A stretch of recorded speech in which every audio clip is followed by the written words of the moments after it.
نحمده ونصلي على رسوله الكريم اما بعد فاعوذ بالله من الشيطان الرجيم بسم الله الرحمن الرحيم قال الله تبارك وتعالى في كلامه المجيد والفرقان الحميد وقالوا لن يدخل الجنة إلا من كان هودا أو نصارى تلك أمانيهم قل هاتوا برهانكم إن كنتم صادقين بلى من أسلم وجهه لله وهو محسن فله أجره عند ربه ولا خوف عليهم ولا هم يحزنون صدق اللہ العلی العظیم۔ میرے واجب الاحترام خواتین و حضرات، ارشاد باری تعالیٰ ہے وقالوا لن يدخل الجنة الا من كان هودا او نصارى، کہتے ہیں یہودی اور نصرانی، یعنی یہود اور نصارہ کا یہ دعویٰ ہے لن يدخل الجنت، ہرگز کوئی داخل نہیں ہوگا جنت میں، یعنی ان لوگوں نے یہ دعویٰ کیا کہ جنت میں کوئی داخل نہیں ہوگا بشرط سوائے ان لوگوں کے جو یہودی ہیں، یہ یہودیت کا دعویٰ ہے، اور نصرانی کہتے ہیں کہ جنت میں صرف وہی داخل ہوں گے جو عیسائی ہیں۔ ان دونوں کا جواب اللہ رب العالمین دے رہے ہیں، فرمایا تلک امانیہم، یہ ان لوگوں کی امیدیں ہیں، یہ ان کی چاہتیں اور ان کی خواہشیں ہیں، صرف کہنے سے ہرگز ایسا نہیں ہو سکتا۔ اگر کوئی آ کر یہ دعویٰ کر دے کہ ہم ہی جنتی ہیں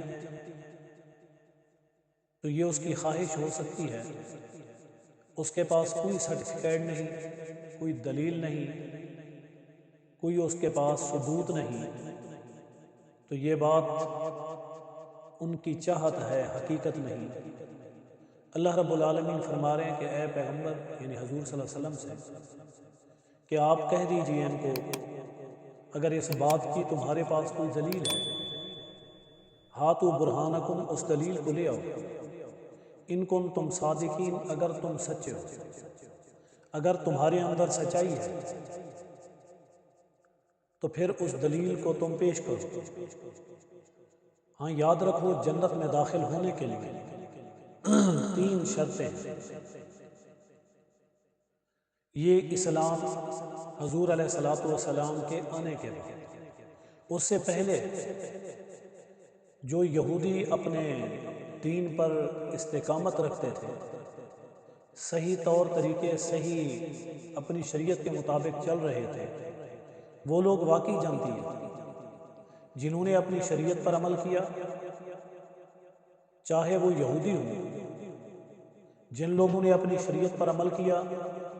وہ نصارہ یعنی عیسائی ہوں، جنہوں نے اپنی شریعت پر عمل کیا وہ سائبین میں سے ہوں، وہ سب لوگ جو اپنے وقت کے مطابق، جو اپنے دور کے مطابق، اپنی شریعت کے احکام کے مطابق انہوں نے زندگی گزاری، وہ لوگ واقعی جانتی ہیں۔ لیکن جن لوگوں نے اس دور میں بھی اپنی شریعت کے برخلاف کام کیے، جو ان کو احکام ربانی تھے یا اپنے پیغمبر کے جو طور طریقے تھے ان سے ہٹ کر انہوں نے اپنی من چاہی، اپنی من مانی، اپنی مرضی کی، ان لوگوں کا بھی جنت سے کوئی تعلق نہیں۔ وہ لوگ بھی یہ دعویٰ نہیں کر سکتے کہ ہم جنتی ہیں۔ وجہ اس کی یہی ہے کہ وہ لوگ صراط مستقیم پر نہیں تھے، تو ان کا دعویٰ بھی باطل ہے۔ حضور علیہ الصلوۃ والسلام کی بعثت کے بعد، آپ کے اعلان نبوت کے بعد، پھر کسی یہودی کا یہودیت پر قائم رہ کے جنتی ہونا، کسی عیسائیت کا عیسائیت پر چل کر جنتی ہونا،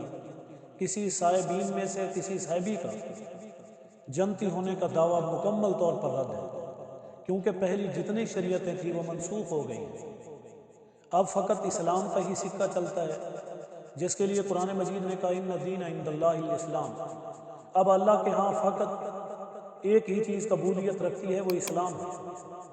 اور کسی انسان کے لیے وَمَن يَبْتَغِ غَيْرَ الْإِسْلَامِ دِينًا فَلَن يُقْبَلَ مِنْهُ، دین اسلام کے علاوہ کوئی بھی دین قابل قبول نہیں ہے۔ اب اگر بات چلے گی، اب اگر ایمان چلے گا، اب اگر اسلام چلے گا، اب اگر کلمہ حقیقی طور پر ماننا اور اس پر عمل کرنا ہوگا تو وہ فقط لا الہ الا اللہ محمد الرسول اللہ۔ اس لیے اللہ تعالیٰ فرما رہے ہیں کہ 3 چیزیں ہونا ضروری ہے۔ بلا من اسلم، بلکہ وہ لوگ جو اسلام لائے، وجہہ للہ، اللہ کی رضا کے لیے، یعنی ان کا عقیدہ، ان کا ایمان، ان کا اسلام فقط اللہ کی رضا کے لیے، کسی دکھاوے کے لیے، کسی مجبوری کے تحت، کسی لالچ کے اندر، کسی خوف سے ان کا ایمان قابل قبول نہیں ہے۔ ایمان ہو بلا خوف ہو، بلا لالچ ہو، بغیر کسی خوف، تردد، اندیشے کے ہو، فقط اللہ کی رضا کے لیے، دکھاوے سے پاک ہو۔ پہلی شرط یہ۔ اگر وہ انسان غیر مسلم نہیں ہے، کوئی اور ہے، وہ چاہے جتنی نیکیاں کرے، وہ چاہے جتنا صحیح طریقے پر چلے، وہ بھی قابل قبول نہیں۔ دوسری شرط وَهُوَ مُحْسِنٌ، کہ وہ سنت طریقے پر چلنے والے ہوں۔ یعنی پہلی شرط یہ کہ ایمان اور عقیدہ ہو، دوسری شرط یہ کہ وہ اللہ کی رضا ہو، تیسری شرط یہ کہ سنت رسول اللہ ہو۔ یہ 3 چیزیں ملیں گی تو تب جا کر ایمان کامل ہوگا۔ اب ایک آدمی کے پاس وہ کام بھی بڑی خلوص سے کر رہا ہے اور طریقہ بھی اس کا ٹھیک ہے، لیکن ایمان نہیں ہے، تب بھی قابل قبول نہیں۔ ایمان ہے اور طریقہ بھی صحیح ہے، لیکن اللہ کی رضا نہیں، دکھاوا ہے، تب بھی وہ بغیر کسی کام کا نہیں۔ اب اگر ایمان بھی ہے، اللہ کی رضا بھی ہے، لیکن طریقہ رسول اللہ صلی اللہ علیہ وسلم کا نہیں ہے، تب بھی وہ قابل قبول نہیں۔ مثال اس کی یہ لے کہ ایک آدمی نماز پڑھ رہا ہے، شریعت کے مطابق پڑھ رہا ہے، اللہ کی رضا کے لیے پڑھ رہا ہے، لیکن وہ مکروہ وقت میں جب سورج غروب ہو رہا ہے اس وقت پڑھے، ٹھیک نہیں۔ اسی طرح ایک آدمی اللہ کی رضا کے لیے کر رہا ہے، عقیدہ بھی ٹھیک ہے، بجائے فجر کی 2 رکعت کے وہ 4 رکعت فرض پڑھ رہا ہے، اب پڑھی تو اس نے نماز ہے، لیکن وہ قابل قبول نہیں۔ ایک رکعت کے اندر 2 سجدوں کے بجائے وہ 3 سجدے کر رہا ہے، قابل قبول نہیں، کیونکہ طریقہ ٹھیک نہیں۔ تو اللہ تعالیٰ فرما رہے ہیں کہ یہ 3 چیزیں موجود ہوں، فَلَهُ أَجْرُهُ عِنْدَ رَبِّهِ، پھر ان کا اجر اللہ کے پاس ہے، پھر انہیں اللہ سے امید رکھنی چاہیے۔ وَلَا خَوْفٌ عَلَيْهِمْ وَلَا هُمْ يَحْزَنُونَ، اگر یہ 3 چیزیں موجود ہیں تو ان کے لیے کوئی خوف نہیں،